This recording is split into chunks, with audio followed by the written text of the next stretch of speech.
Hey guys, the Fed just woke up.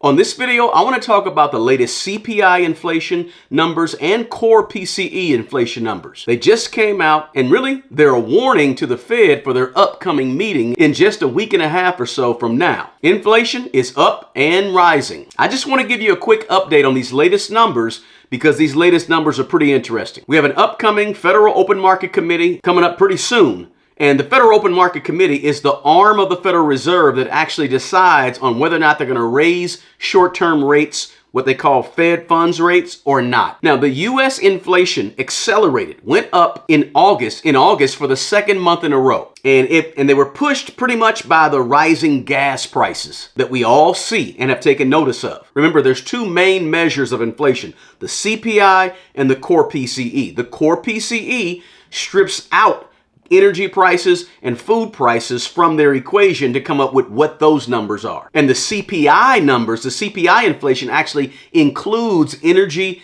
and food. So speaking of the CPI, the Consumer Price Index rose 3.7% in this past August from the previous August. So 3.7% was the year-over-year increase in prices according to the CPI numbers. And the month-over-month CPI inflation numbers saw a 3.2% increase. So for CPI, guys, CPI inflation, it's rising year-over-year, 3.7%, and month-over-month, 3.2%. Now that year-over-year figure, 3.7% increase in the CPI inflation, was higher than what was anticipated by the experts, right? So the experts, or the expert economists, they were thinking, we're going to probably see a 3.6% increase year over year, but we got 3.7. So the year over year was slightly higher than what was anticipated. And even for the month over month, the CPI inflation rose 0.6% compared to the 0.2% gain that we saw in July. So in July, saw a 0.2% increase. August saw a 0.6% increase in the month over month for CPI. Now, keep in mind, that's CPI. However, the PCE core inflation was actually down a little bit with these most recent numbers. The core PCE numbers were down from 4.7%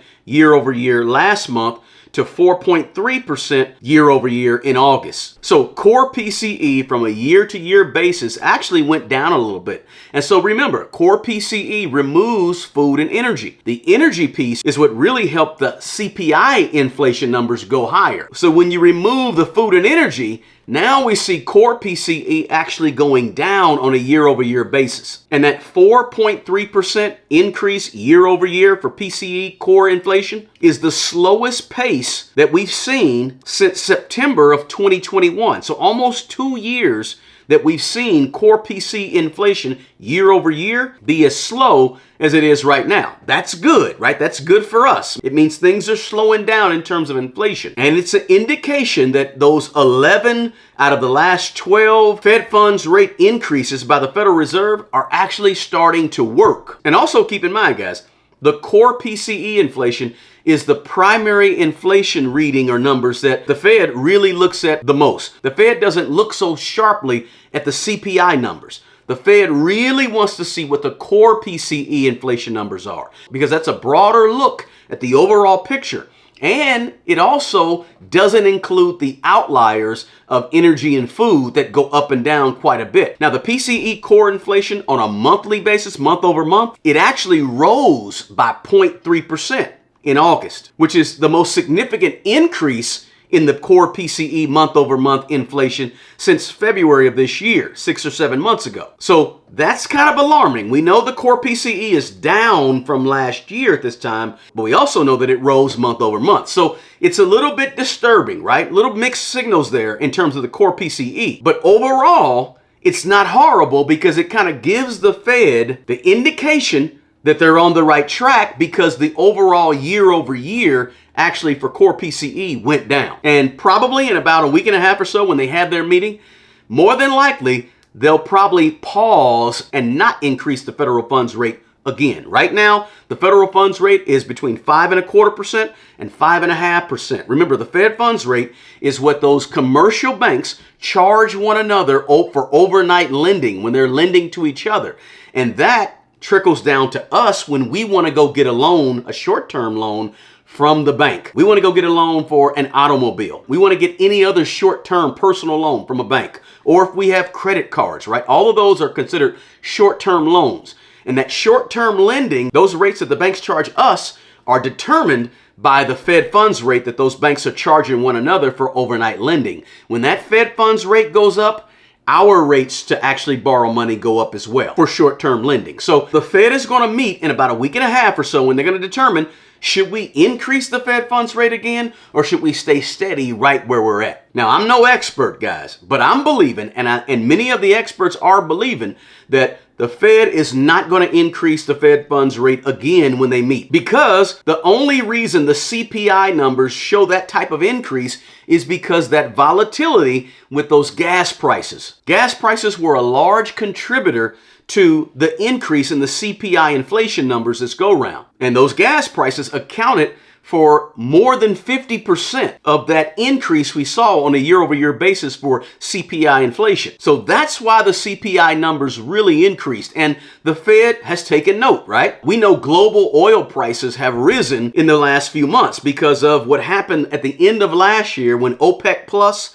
that group of countries that want to manage and control the supply of the oil that their country produces, those OPEC Plus countries reduced the supply of oil last year at the end of last year, and they control a large amount of the world's oil. And when they cut production, like they did last year, they cut off supply and said, we're only going to supply a certain amount to the world market every single month. And then demand for oil went up.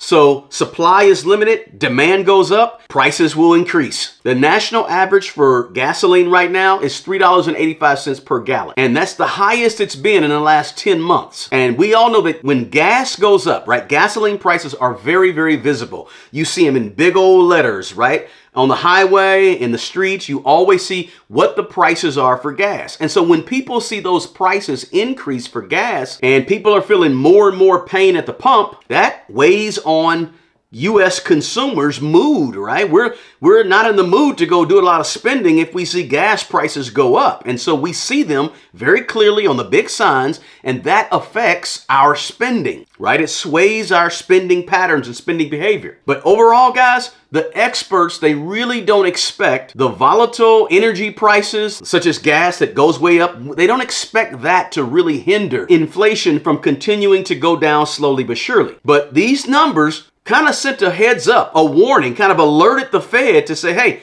maybe we don't have to increase Fed funds rates again when we meet. The Fed is expected to hold right where they're at. The markets actually price in the probability that the Fed is going to actually increase rates or decrease rates, right? So right now, the markets are pricing in a 97% chance that the Fed will hold and not increase Fed funds rates. But the chances of another pause in the increase in Fed funds rate, it goes down to nearly 50% for November. So right now, probably not going to be an increase based on what the markets are showing.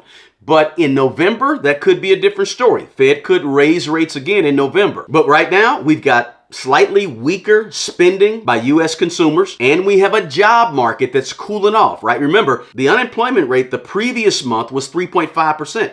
Now the unemployment rate recently came out and it's at 3.8%.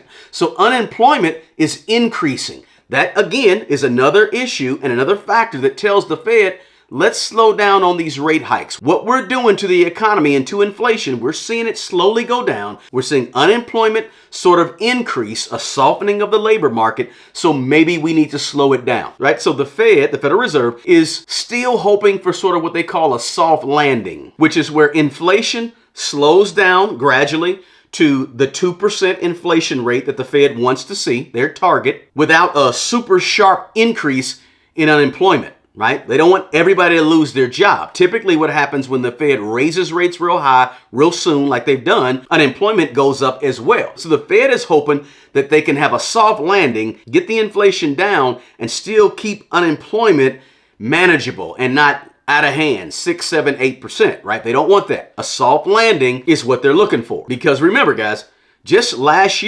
summer, 14 months or so ago, in June of last year, the CPI inflation was at 9%. So now with the CPI inflation being at 3.7%, big change, right? So things are going down. Keep in mind that 9% was a 4-decade high for inflation, for CPI inflation. So with the Fed's most aggressive rate hiking campaign since the 1980s, they're hoping that we can get a soft landing coming up soon. So guys, I just wanted to bring you that information so you can understand what is happening right now with the latest CPI inflation numbers and the latest core PCE inflation numbers, so you can understand what's happening with prices right now. Because this latest report that came out, it's going to play a major role in actually what the Fed decides to do with the Fed funds rate here in just about a week and a half or so from now. So hey, if you got anything of value out of this quick video, do me a favor, smash that like button for me, guys. Also, share the video with someone who you know. And please consider subscribing to the channel if you're not already a subscriber. We talk U.S. economy, we talk money management, we talk money mindset, we also talk a little bit of real estate, but the overall goal, guys, is to help you on your financial journey to financial freedom. Hey guys, the best person who's going to take care of the old you is the young you. Do me a favor, take care of yourself and also take care of other people. Until the next video, peace.